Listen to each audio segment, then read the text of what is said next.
What's up, ladies and gentlemen? Welcome to the first episode of a new series that I'm calling the War Room, where I'm going to be looking at my model, NFL projections, comparing that to the betting markets, seeing where my model might be wrong, where the betting market might be wrong, and just trying to see where kind of the differences are, why those differences are happening, and just giving an overall breakdown of the NFL season week by week. When we're in season, we're going to be previewing it here over the next few weeks leading up to the season, starting off with going division by division. In this episode, we're going to be highlighting the NFC North. We're going to be going through each team, where my model has each team, where the betting market has each team. Why are we different? What are my expectations for the team? Kind of ceiling, floor, everything that goes into it. The depth chart, the off-season moves that I like, coaching influences, everything that you can imagine from an analytical perspective, data-driven perspective. That's kind of my MO with this as we go through it. With a little bit of background, my model runs through 100,000 simulations, spits out win totals, playoff odds, division odds, Super Bowl odds, anything that you want from the NFL season, simulates each game, it selects the playoff bracket, and we go from there. So, as I mentioned, NFC North is first on the docket. I think it's probably one of the more intriguing divisions as we head into the 2026 NFL season. Um, I think there's a case for all four teams being live to win it. I think that there are clearer paths for some teams than others. But I think top to bottom, probably the strongest division. I know the NFC West has some, the top of that, the top three teams especially, have an argument, but the bottom team, I think the NFC North gets the edge here. So, are any of these teams Super Bowl contenders? That remains to be seen. I'm a little, I don't want to say skeptical of each team, but I'm interested to see where the ceilings is for each team.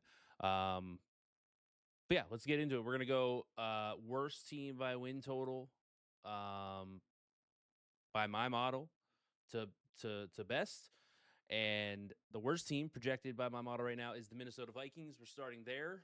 A lot of, I don't want to say off-season drama, but new quarterback expected. I guess it's not a done deal yet, but it's expected that Kyler Murray takes over for the Vikings, with JJ McCarthy having a uh, pretty horrid second year. His first year he lost to injury, but Kyler Murray will step in Kevin O'Connell's offense.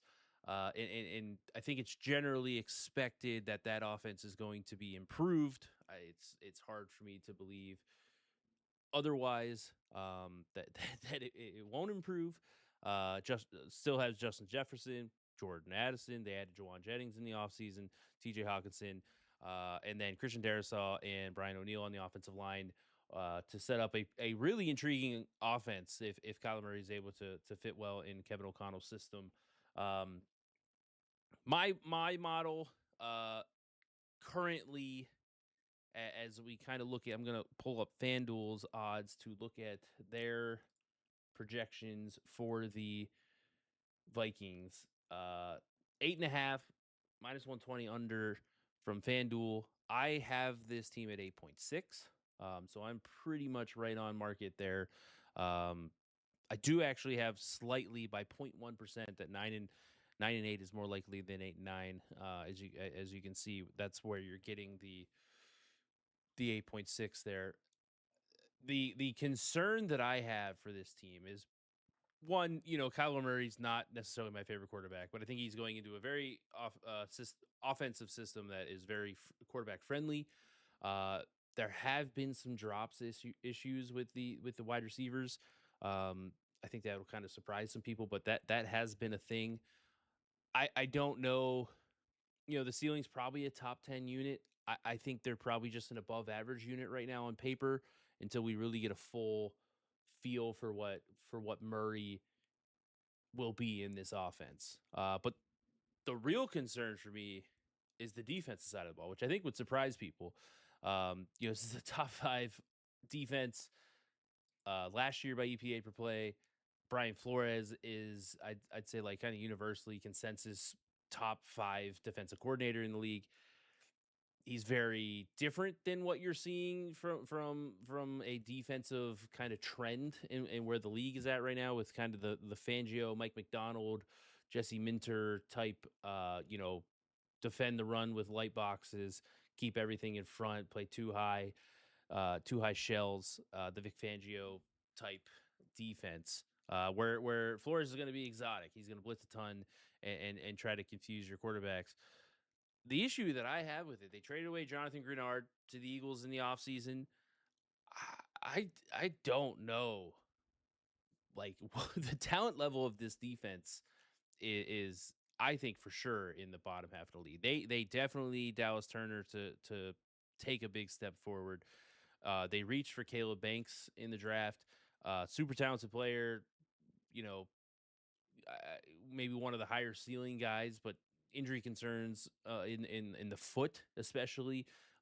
You don't know exactly what you're going to get out of him. Obviously, he's a rookie. You don't even know how often he's going to be able to play. Andrew Van Ginkel's getting up there in age. I don't know secondary. I don't know if that's a good unit. I think this is probably going to be one of the more impressive if they're top 5 unit in EPA per play again. Like, Brian Flores might just be the best defensive coordinator in football. But I think this could be a below average defense. I truly do.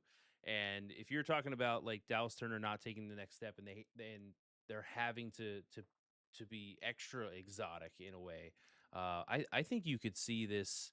I don't want to say blowing up, but I think you could see this defense struggling a bit. And if the offense isn't, top 10, it's hard for me to see this team making a big run. And they were kind of the offseason darling because, like, they won games last year. The defense is good, Flores, everything. And if they just had quality quarterback play, because McCarthy and the whole quarterback position for the Vikings last year was so bad. I think they were kind of the darling. Um, but I think it's kind of correct here at 8.5 under. This is the this is the worst team in division. I think it's fair to say that. Um, Not an easy path to start. I mean, they got Green Bay, they got to go to Chicago, they got to go to Tampa. If it takes any bit of time to get it going here, for this offense, or the defense struggles out of the gate, you could see a pretty poor start. And then they have a stretch in the middle of the year that is at Detroit, home against Buffalo, at Green Bay, at San Fran. That's not going to be easy either. So we're going to find out in the first half of the season mostly what kind of this team is made out of. But I think 8.5 is fine. I do think the floor on this team is a little bit lower. I sneaky, like, Kevin O'Connell, I think, should be on the hot seat.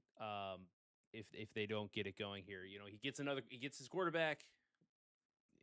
Assuming that JJ McCarthy was not the guy for him, I just don't know what the ceiling is with this team. Maybe Brian Flores does an amazing job and gets this defense as a top 10 unit. I am nervous about it. Look at the division odds here. They are pretty significantly the last team at plus 500. That comes out to be about a 16% or so to win a division. I think that's right where my number is. I think that's pretty fair. Um, like I said, I don't know. I don't know what we're getting out of this team. I think there's a pretty wide range of outcomes, and I don't know exactly. I think I'd be more inclined to bet alt unders here, in that I don't improved quarterback play might be paired with a drop off on the defensive side of the ball. Make the playoff odds. Um, that's the AFC. Give me a sec. They're at plus 166. That is coming out to about 38% or so. I am sitting at 39 right now. My model, again, right on market. That's kind of where I'm at. Again, don't have any real value here in their Super Bowl odds either. They're sitting at about 2%. I think they should be lower than that. I'd make them more in the 55 to 60 to 1 range. Um, yeah, that's my overall thought with them. I think, one liner on them. I think you compare better quarterback play, better offensive output with lower defensive performance, or worse defense performance in 2026 compared to 2025. In a tough division, that I don't think there's going to be a lot of easy wins. So I am not super bullish on the Vikings, but I think they're pretty correctly priced in market as it stands right now. Next on the list, per my model, is maybe surprising to people, but the betting market's going to follow the same thing. Chicago Bears. Um, very volatile team, very polarizing team. Starting with the quarterback, Caleb Williams. A lot of people do not like him from just, I guess I would say, his on field and some of his off field antics. But I think mostly and the concern here, and it's my concern as well, is that the consistency in year 2 was not where you wanted it to be. I wish it was more. 20th in adjusted EPA per play last year. Drop back EPA, 24th out of 30 quarterbacks in drop back success rate. Like that's not what you want to see. Even the second half of the year, if we go with it to kind of say, hey, under Ben Johnson, things changed. 18th in 18th in success rate. Adjusted EPA per play was better at 12th, but definitely a lot to improve there. As it stands over at the betting market, the Bears are currently under 9.5, minus 125. I have their win total at 9.4, so I am right on market as well. I want to be a Caleb Williams guy. I really do. I am holding out hope, and maybe I'm wrong to do so, but there's enough there from an arm talent and creative in the pocket that I can't quit him. He's going to need to show it to me this year because I am a huge Ben Johnson believer. I think Ben Johnson's one of the best play callers and best offensive minds in all of football. And we saw the run game increase, improve its efficiency last year. We saw the offensive line play was awesome. Now there is some concern there. Left tackle is a concern. I think center there's a bit of a concern, but you still have Darnell Wright, Joe Jackson, Joe Tooney. Like should be a pretty solid unit in my mind. And I think Ben Johnson's the guy that can get the most out of an offensive line. But you need that down to down consistency if you're Caleb Williams. You can't be ranking in the bottom half or being below average from a drop back success rate standpoint. Like that's the next step. You have to find those easy yards to make your life easier so you're not having to be a hero on third down. I just don't know if it's there. Do you think Rome Odunze, Luther Burden? I'm excited for that trio including Colson Loveland. I think we kind of saw Loveland becoming a stud. That's the bullish part for me is on the offense is that Rome Odunze showed some things, in the first half of the year. I think Luther Burden will have an extended role this year. Colson Loveland becoming a stud is just going to make the defenses have a horrible time when they're face off with them. That is the big step. And I think if the Bears want to win 10 games this year, Caleb Williams is going to need to be more consistent. And the reason for that being mostly, though, is that I am not a big believer in this defense. I know they went with get Dylan Thiedemann in the first round. He's gonna help in the run game and everything, but I do not like this front seven. I think Devin Bush is a solid signing at linebacker, but you look at especially the defensive line, like Montez Sweat, good player. They need someone else on that defensive line. There's not a lot of, there's not a game record. I don't think there's a ton of depth. I think there's a concern for me. That's the concern for me is if this team, secondary, sure, it definitely, if Thiedemann hits it ground running, the secondary, it can be fine. But I don't know if I can get there with this team if they're not able to stop the run and get after the passer enough to where now the defense is constantly on the field, or they can't stop the run, so there's always always the teams are always in favorable third down situations. They ranked 27th in rushing success rate last year, 24th in dropback success rates on defense. So that's the concern for me. I don't think they're going to have an average defense. I think they'll be below average.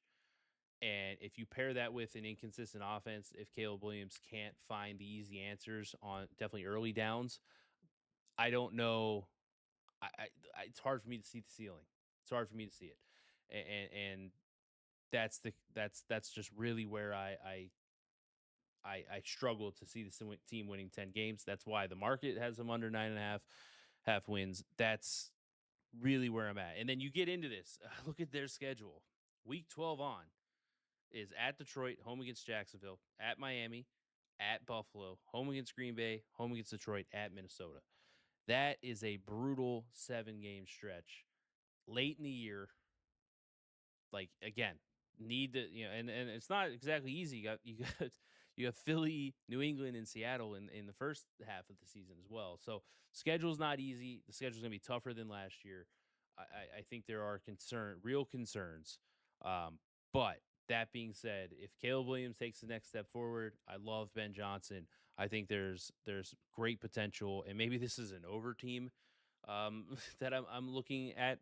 Problem is they're gonna want to run the ball a bit, but I do, man, I want to believe in them. I need to see the consistency. When you're not consistent down and down, and you don't have a great defense to kind of bail you out, it's really really hard to win football games in the NFL. So that's my concern with the Bears. I need Caleb Williams. If we go one sentence, I need Caleb Williams to be more consistent on a down to down basis and cement himself as a top 10 quarterback in the NFL. He's not there yet. And if he can't be that, I don't think the defense has the horses, especially in this division and the schedule that they play, to win 10 games. So division odds, what are they sitting at here? We're looking at plus 310 here. So you're looking around 24%. I think that's about right. I have a 25, pretty fair price. And making the playoffs. Again, plus 104. I'm at 49%, so we're right on market as well, which is not shocking considering where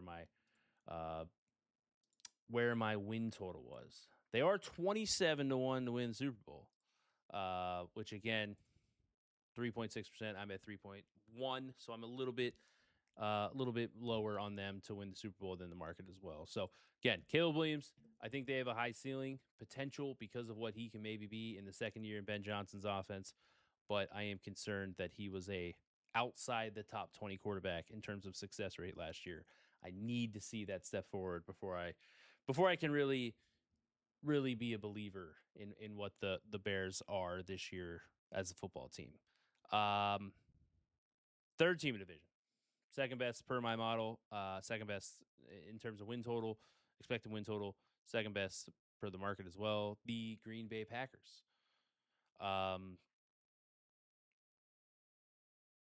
Man, I really want to like this team.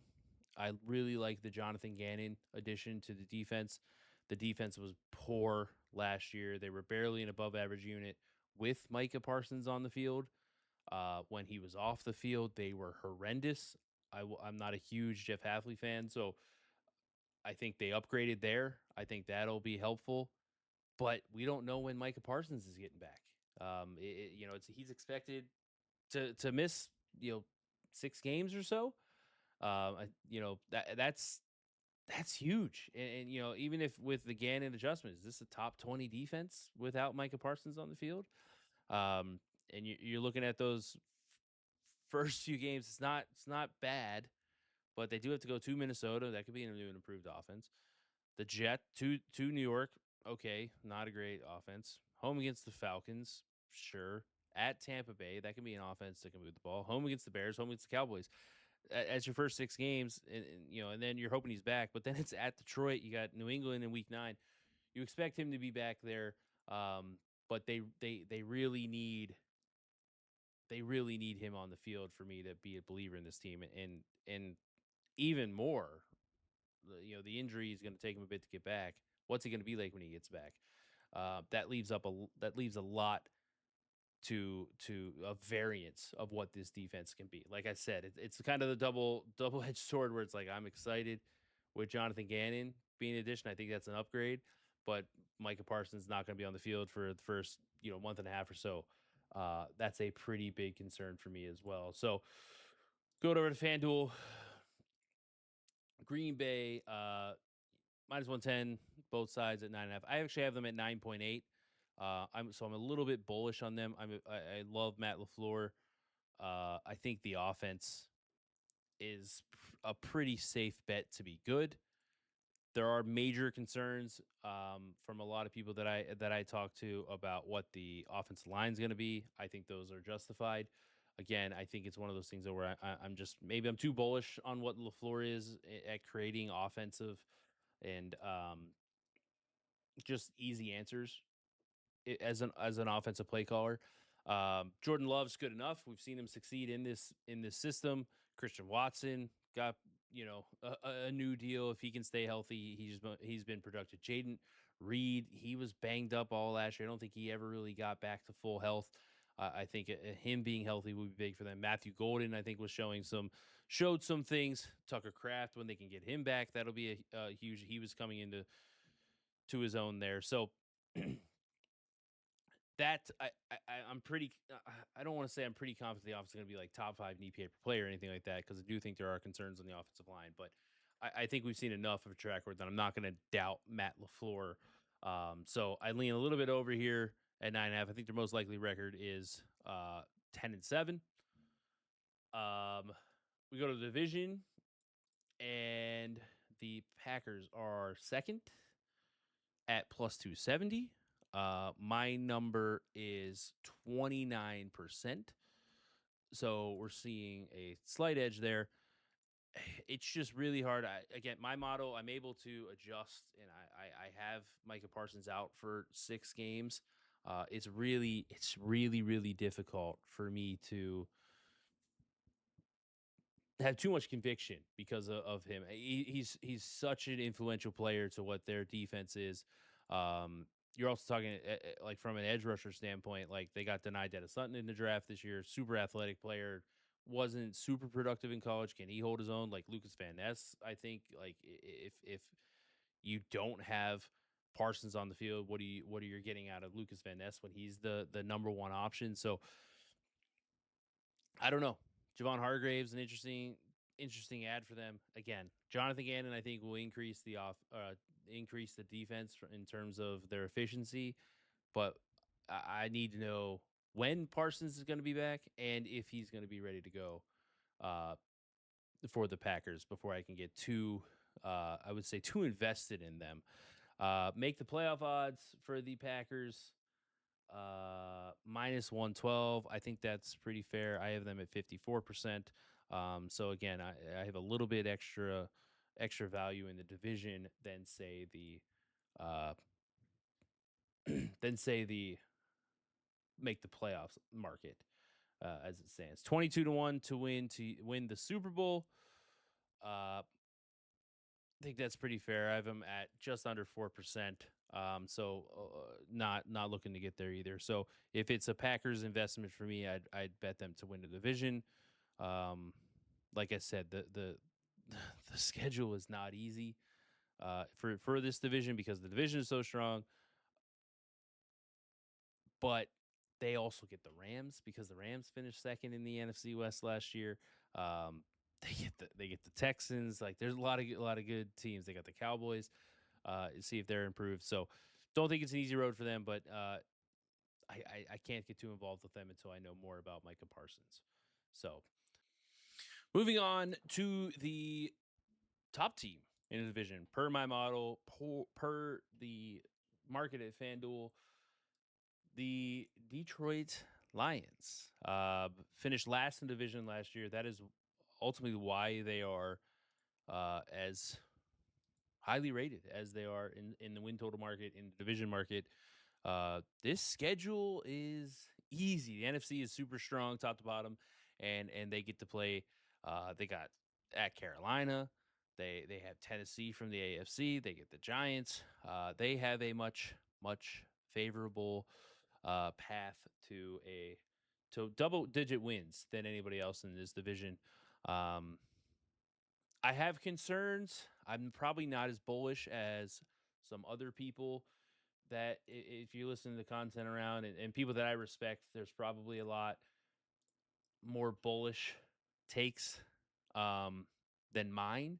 So, but I see why. I just do think there are more concerns for the Lions this year than people are bringing on. But over FanDuel, 10.5 over minus 130. I have them at 10.2. So again, I do have their most likely record at 11-5. Is one of those, or 11-6. One of those weird things where the distribution uh, with these teams that can win double digit games on average, I think they come out to 10.2. Most likely record is 11. So it's kind of hard for me to kind of say I'm like looking at the under here. Um, but I have concerns, and one of the big thing that a lot of people that are bullish on them is like the defense lost a lot of games, or lost a lot of man games to injury the last 2 years. Um, and part of my worry is just that like this might be a defense that just has guys that can't stay healthy. When I go up and down the list, like Aiden Hutchinson's awesome. He's had a struggle, he's had some injury concerns. I don't think they're huge, but there are some. Outside of him, I don't know on the like defensive line if I'm like super excited about this unit. Um, yeah, like front seven, Jack Campbell's good. Don't get me wrong. Like that's gonna make life a lot easier for us. But like DJ Reed is gonna have to be a pretty firm starter for them. Kirby Joseph, I don't know what his future is gonna look like with the knee problem that he has. Brian Branch coming off injury, so just lost Terry on Arnold because of off the field issues. There's a lot of concerns. I know they played well in the first part of last year, but I am not super bullish on this defense. I think there's a lot more holes than people want to bring on. Offensively, Goff, I don't know. We're into a couple years. He doesn't have Ben Johnson anymore. We saw a little bit of a drop off last year. I know the offensive line wasn't great, but what is Jared Goff if he's not in like an elite offensive ecosystem? Maybe they will be. I'm not sure. Drew Petzing being the offensive coordinator, I don't know how much I love that either. Um, Jameer Gibbs is awesome. Don't get me wrong; they're going to lean on him. I think Pacheco's a nice backup running back. Amon-Ra St. Brown's good. Jameson Williams, sure. Sam Laporte's is solid as well. Big thing for me is with Jared Goff and the success of what the Lions were 2 years ago, 3 years ago with their offense was the offensive line. And Panay will making the late move to left tackle. That gives me slight concerns. Um, Blake Miller, you have a rookie at right tackle. Tate Ratledge, young player. It's just not a like solid offensive line. Gives me concerns because with the uncertainty on it of what this team they ran behind Panay Sewell a ton last year. They that's where they found their success. That just like worries me if he's not as strong on the left side. Maybe still very good, but not like one of the best tackles in football. Maybe there's an adjustment period. I don't know. Um, that's why I'm just not there. And yeah, I get the schedule is what people are really banking on, but they still have to go to Buffalo. They have New England. The division is strong. It's easy. That's why their number is this high. I don't know if it's as high as people want to make it out. They are favored in I think I have right now quick look 13 games, so that's why the numbers as much as they are. That's why my most likely record is 11 rather than 10. Uh, but yeah, that's my concerns with the Lions. I don't know what their ceiling is, um, just because I have some offensive line questions. Division odds they are plus 145. I think that's a brutal price. 41%. I don't think they're anywhere close to that. I have them closer to 30. Again, like I said, I'm going to be or bearish on them compared to a lot of people in this market. The schedule's easy. I know. I think And again, just could be compounding things. Here's the issue that I had. I had a slight edge on Green Bay. Um, in the division market, those things obviously are mutually exclusive. Where if I'm a little bit overrating the Packers because of Parsons, that's going to affect the Lions as well. But I think this division is closer than I think we're making it out to be, um, in the current market prices. So, um, Detroit to make the playoffs minus 220. I have it at 58% right now. So again, another pretty decent size edge lower. I don't know, man. I don't know. That this is I said that's gonna be the team to surprise people. They're the favorite. I make them the favorite in the division. I just don't make them this much of a favorite. I think there's a lot of more concerns than we're making it out to be with the Lions this year. I mentioned Goff in his projection, and if he's not in a perfect offensive ecosystem, offensive line gives me concerns, and the defense I think gives me concerns as well. So 5.5% to win Super Bowl. I have him about 4.3, 4.4. I think that price. I just think it's wild that, like, looking at the board right there, crazy to me that the Detroit Lions are 17-1 and the Eagles are 18-1. Just I think we're just a little too bullish on the Lions because of what their schedule is. I think they probably profile more as like an over win total team, but not getting through in the playoffs. Like that's kind of how I look at them. Is I think they might be like a really good regular season team, get the wins, rack up the wins, but I don't know what their ceiling is in the playoffs. If they have to play an Eagles defense or a Seahawks defense, Rams defense, that's my concern for the Lions. I don't know if they have it.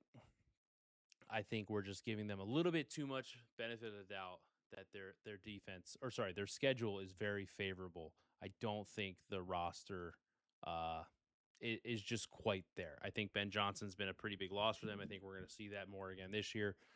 So I'm a little bearish on the Lions there. So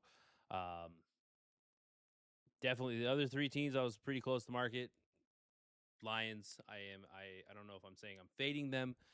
Need to get kind of more information as we get closer to camp here, but that is where I stand on first week of July here.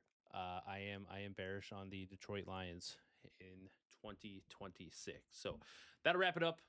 First episode of the new series, The War Room. Like I said off the top, I'm going to try to do this consistently each week leading up to the season here with each division. It's going to be mainly NFL. There might be some college football thrown in from time to time. This could expand to whatever we want it to be. But breaking it down, the models, expected wins, win total market, playoff market, division market, Super Bowl market, all of that. One division down, 7 to go. So if you liked the video, if you could, please hit the like button. Please subscribe to the channel. That would be greatly appreciated as I try to get this channel up and going. And it just helps me with more helping the channel grow and do more content in the future. So if you could like and subscribe, I'd appreciate it. And comment below where you think I'm wrong, where you think I am right, who you think is the best team in the division, who thinks going to win the division. Please comment and comment what division you want next, because that'll be the next preview. I don't know which one I'm going to do yet, but that'll be coming out. I'm going to try to do one each week. So yeah, that's it. Wrap up the first episode. Thank you so much for listening. Like and subscribe. Follow AMOC419 on all the socials. And until next time.